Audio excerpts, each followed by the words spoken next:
가정주의관입니다. 오늘 말씀은 요한복음 15장 9절부터 17절까지입니다. 아버지께서 나를 사랑하신 것처럼 나도 너희를 사랑해왔다. 그러니 너희는 언제나 내 사랑 안에 머물러 있어라.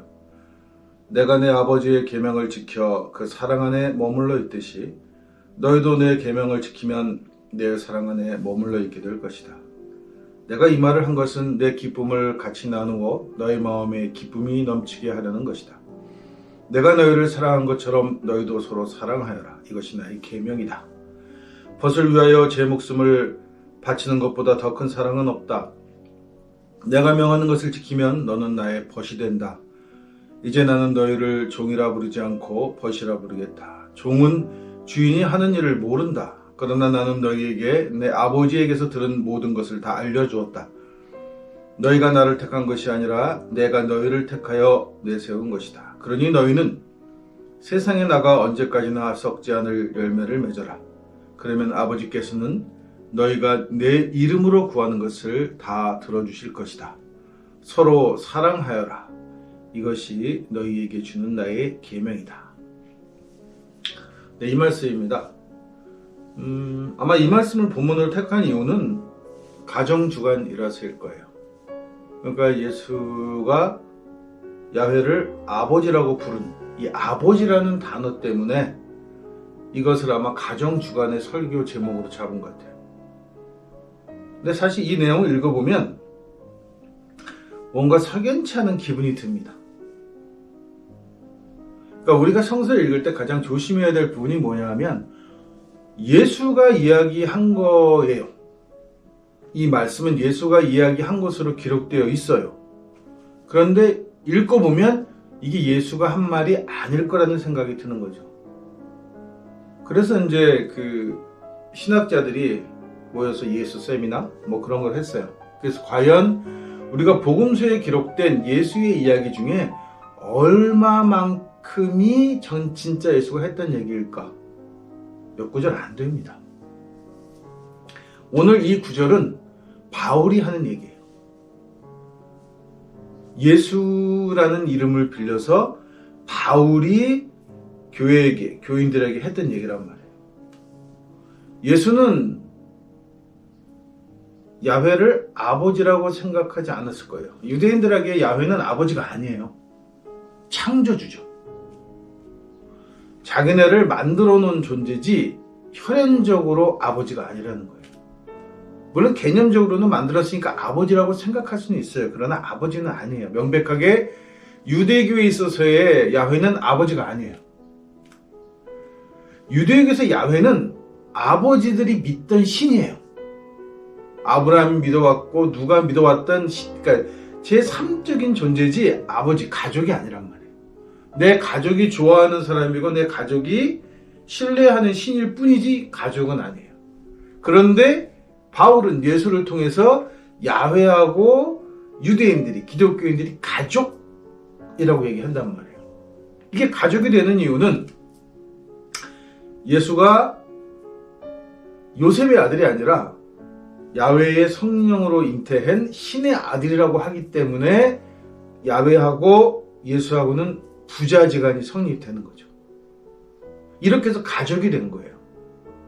재밌는 건 그래놓고 교회는 예수를 결혼시키지 않은 것으로 했습니다. 결혼 안 한 것으로. 자식이 없어요.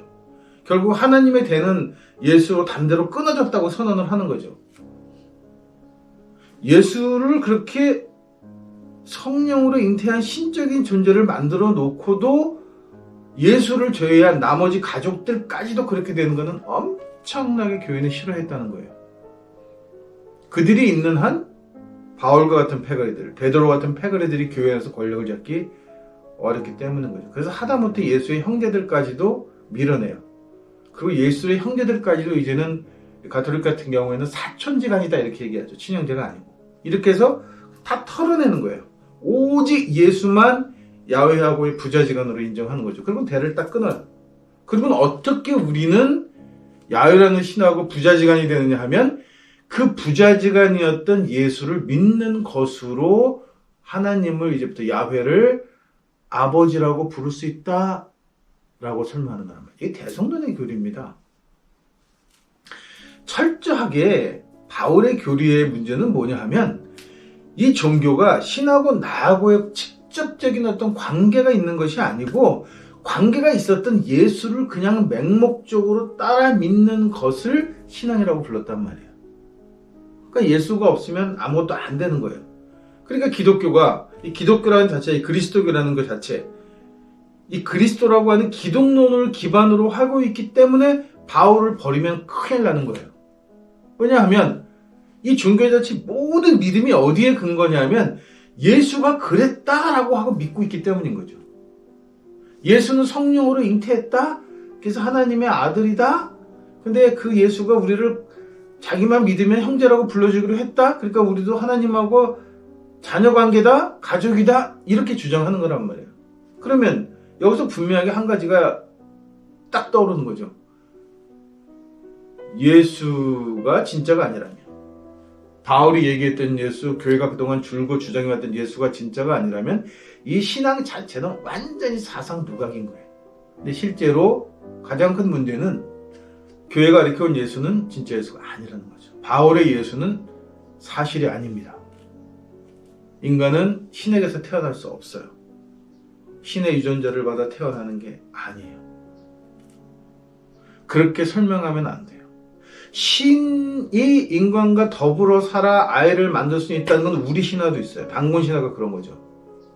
근데 그래서 우리가 모두가 다 우리는 하늘과의 가족처럼 지내는 하나님의 자녀들이야 이렇게 얘기하면 이해가 돼요. 보편성을 담보하는 거죠. 그런데 예수 한 명만 신의 은총을 받아 신의 아들이 됐는데 그게 그렇게 신의 아들이 된 것을 믿는 것으로 내가 신의 아들이 된다라고 하는 것은 이거는 착각이에요. 이 교리가 지독스럽게 잘못 만들어진 교리라는 거죠. 남의 것을 보고 그냥 믿는 것으로 해결된다는 것은 불가능하단 말이에요. 이런 일은 가당치가 않은 거예요. 아무리 종교라고 해도 이렇게 남의 것을 따라 믿는 것으로 앵무새처럼 반복하고 어떤 일이 벌어졌던 사실이 그런 사실이 있었다는 걸 믿는 것만으로는 그걸 믿음이라고 부를 수도 없고 믿음이 되어서도 안 돼요. 근데 기독교는 그런 믿음과 그런 신앙을 기초로 하고 있다는 거예요. 이게 가장 큰 문제. 그래서 현실성이 결여되어 있는 거예요. 우리는 단군 이야기를 환웅이 내려와서 웅녀와 살고 3,000명의 하늘 사람이 내려와서 땅의 사람들과 어울러져 살면서 민족을 이뤘다고 하는 것을 신화라고 부르지만 이 신화의 근간에는 하늘과 인간이 다르지 않다는 이야기를 하고 있는 거예요. 그런데 예수의 이야기에 바울의 예수, 기독론의 가장 큰 문제는 뭐냐 하면 하늘과 사람이 하나라는 뜻이 아니에요. 사람과 하늘이 하나가 되는 것은 예수 하나밖에 없고 나머지 사람들은 여전히 신은 창조주고 여전히 인간은 그냥 흙덩어리에 불과한 거란 말이에요. 그런데 이걸 예수라는 가운데 매개체가 있어서 연결시고 브로커죠. 브로커 신앙이라는 거. 그래서 서구에서는 이 브로커라고 부르는 거관들이 엄청나게 발달을 합니다. 모든 걸 다 대리하는 거죠. 이렇게 해서 법도 전공자들이 있어서 그 법을 누가 대리해요. 대신. 뭐든지 서양 문화는 본인이 하는 게 아니라 누구를 대리하는 거예요. 자기가 직접 책임지지 않는 문화란 말이에요. 신하고 내가 가족이면 신이 잘못하면 내 잘못이고 내 잘못은 신의 잘못이 되죠. 근데 신과 인간에게 분리시켜놓고 가운데 예수 하나를 떨렁 놓고 나면 신의 잘못은 인간에게 오지 않고 인간의 잘못은 신의 것이 아니에요. 그러니까 분리되어지는 이분법적인 신앙생활을 하게 된단 말이죠. 가장 대표적인 이 분리되는 신앙생활의 예가 뭐냐면 날마다 똑같은 죄를 저질러요. 사람들에게 물건을 속여서 팔고 도둑질하고 심지어는 강도짓하고 사람을 죽이기도 하고 뭐 이런 차마 입에 담을 수 없는 온갖 죄를 다 저질러 놓고 사제를 찾아가서 고해성사를 하면 죄가 사함받는다고 생각하는 거죠. 이게 대성론이에요. 그러니까 어떻게 보면 가톨릭은 그 대성론을 철저하게 현실적으로 그렇게 종교적인 행위나 방법으로 교리를 만들어서 이용했던 거란 말이죠. 그러니까 사람은 어떤 죄를 저질러도 내가 고해성사하고 내 죄를 다 사자에게 고했으니까 나는 죄인이 아니라고 생각하는 거란 말이죠. 그러면 예수가 그 이야기를 듣고 모든 죄를 사할 수 있는 권한이 있다는 거죠. 그게 예수에게만 있는 게 아니라 교회에게도 있다고 생각했어요. 성경 구절에 그런 구절이 삽입되어 있어요. 교회가 만들어서 또 사입했죠. 너희가 그런 권한을 가질 수, 예수와 똑같은 권한을 가질 수 있다고 얘기한 부분에 본문을 삽입했기 때문에, 그래서 교회도 그 권한이 있다고 얘기해요. 그래서 면죄부든 면벌부든 팔아먹을 수 있었던 거예요. 반면에 우리 민족 같은 신의 개념에서는 내가 지은 죄가 곧 신이 짓는 거예요. 그래서 내가 잘못하면 조상을 욕먹이는 것이고, 조상을 욕먹이는 것은 곧 신을 욕먹이는 것이다 라고 생각했던 거란 말이죠. 그래서 신도 내가 잘못하면 신이 잘못하는 게 되는 거니까 내 삶을 늘 돌아봐서 나를 깨끗이 하는 거란 말이에요. 그렇게 해서 다른 사람들로 하여금 내가 믿는 신이 누구라는 것을 보여주는 거죠. 그게 예수로 살아가는 거예요. 우리가 예수를 믿는 것이 아니라, 토착신학에서는 예수를 믿는 것이 아니라 예수로 살아간다라고 표현하는 건 뭐냐면, 이런 일을 했던 예수를 믿는다, 이게 아니고 실제로 예수라면 이렇게 살았을 것이다 라고 살아가는 거예요. 이게 나는 예수 닮기를 원합니다 하고는 다른 이야기예요. 기독교가 팔아먹는 이 종교 상품 중에서 가장 이 비열한 상품 중에 하나가 예수를 닮아가는 삶이라는 거예요. 날마다 말씀을 묵상하고 예수의 그 구절들을 읽으면서 내 삶이 점점점 예수를 닮아간다는 거예요.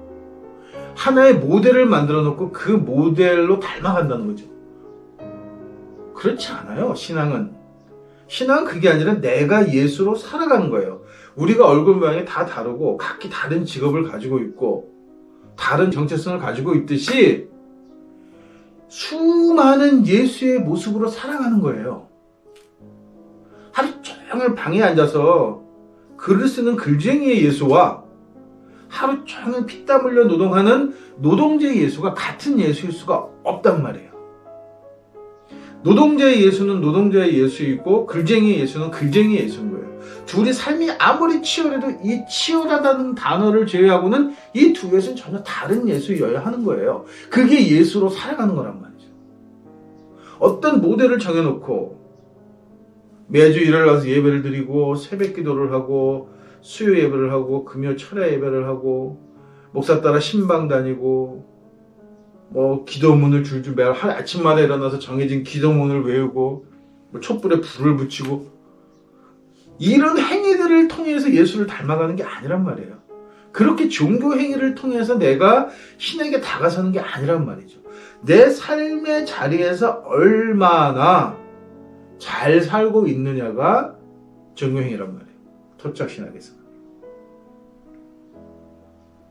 신을 닮아가는 게 아니에요. 내가 신이라면, 내가 예수라면 어떻게 살았을까라고 생각하는 거죠. 그러니까 기준이 뭐겠어요? 어떻게 사는 것이 옳은 것이냐? 기준이 뭐냐는 거예요. 기준은 이웃에게 있다는 거예요. 이웃이 기준이에요. 그래서 내가 돈을, 자본주의 사니까 돈을 벌어야겠죠. 돈 안 벌고는 살 수 없는 게 자본주의 사니까 돈을 버는데, 이 돈을 왜 버는지, 이 돈을 벌어서 어디에 어떻게 쓸 건지 라고 하는 기준이 내가 뭘 먹고 싶다, 내가 뭘 갖고 싶다는 욕망이 아니라 내가 번 것이 이웃들과 어떻게 더불어 살아갈 것이냐는 생각이 우선 되어지는 것이 예수의 삶이라는 거예요. 그게 예수가 자신을 십자가에 던졌던 거죠. 유대 민족의 해방을 위해서 정치적인 형벌은 십자가형을 받을 만큼 그렇게 열렬적으로 독립운동에 참여했던 예수의 삶처럼 우리 민족이 일제에게 36년간 억압받을 때 조국의 독립 광복을 위해서 자신의 모든 것을 다 내던져 투쟁했던 그분들의 삶처럼 내 삶이 우선이 아니라 이웃의 삶을 우선하는 거란 말이에요. 이게 예수의 삶이란 말이죠. 서구 기독교는 그렇지 않아요. 석유 문화 자체는 공동체보다는 개인을 굉장히 중요시해요. 내가 행복하지 않으면 다 소용없는 거예요. 그러니까 사람들이 가장 흔히 즐겨 쓰는 마음이 뭐냐면 내 마음이 천국이면 세상도 천국이고 내 마음이 지옥이면 세상이 아니에요. 우리가 지옥에 살고 있는데 천국처럼 살아가는 건 구라죠. 그러니까 지옥이라는 삶을 바꾸지 않고 자본주의 체제가 만든 이 참담한 지옥 같은 세상을 바꾸지 않고 너희가 마음을 낙원처럼 천국처럼 살아가라는 회유를 하는 거란 말이에요. 명백한 사기입니다. 이럴 수 없는 거죠. 어떻게 세상의 삶이 지옥인데 마음은 천국이겠냔 말이에요. 내 마음은 천국이라서 그냥 뭐 다 좋은 게 좋고 아무리 나쁜 걸 봐도 그냥 뭐 세상은 그럴 수 있어. 나는 그렇게 안 살 거야. 이렇게 되면 되냐는 말이에요. 이게 서구 문명이 이분법적으로 만들어진 구조에서 자본주의라고 하는 천박한 경제체제가 주도한 사회에서는 사람을 마음을 바꾸라고 하는 거예요.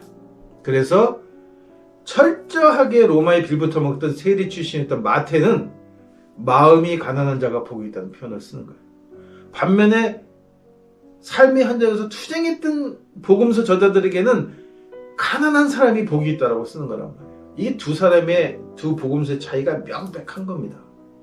마음이 가난한 건 복음이 아니에요. 가난한 것이 복음인 거죠. 예수를 닮아가는 것이 우리의 삶이 아니에요. 예수로 살아가는 게 삶이란 말이죠. 이번 주가 가정주간입니다. 내가 정말 신을 아버지라고 생각하고 예수를 가족처럼 생각한다면 내 주변의 이웃이 가족이어야 하는 거죠. 어디까지가 이웃이냐는 거예요. 같이 사는 사람들, 더불어 사는 반려동물, 내가 키우는 꽃들, 아니면 늘 보는 뒷산, 이런 것들이 전부 내 이웃입니까? 어디까지가 이웃이에요? 그 이웃이 에 대한 개념을 사랑으로 이해하니까 내가 생각하는 이웃은 끝이 없어요. 그래서 사랑은 가장 중요하다고 얘기하는 거예요. 왜냐하면 사랑으로는 이 세상 그 어느 것도 이웃이 아닐 수 없기 때문에.